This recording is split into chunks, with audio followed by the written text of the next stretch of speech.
malayo pa man sa kalupaan pero ramdam na sa ilang bahagi po ng bansa ang bagyong Christine na pumasok na sa Philippine Area of Responsibility kaninang madaling araw.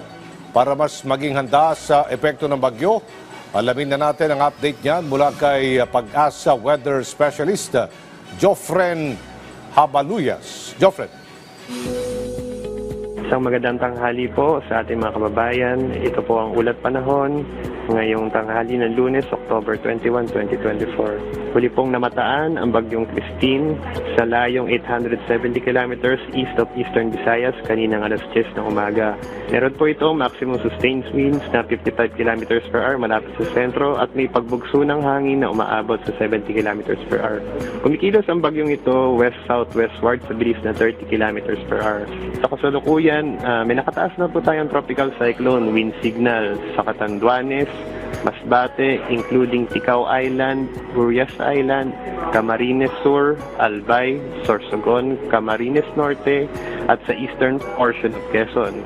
Ngayon din sa Eastern Samar, Northern Samar, Leyte, Biliran at Southern Leyte, Dinagat Islands, Surigao del Norte, kasama na po ang Siargao Bukas Grande Group.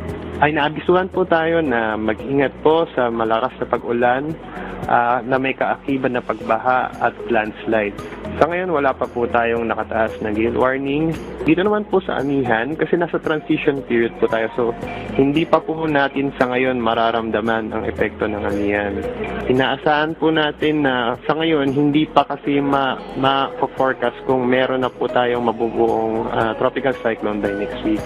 Punta naman po tayo sa dam updates.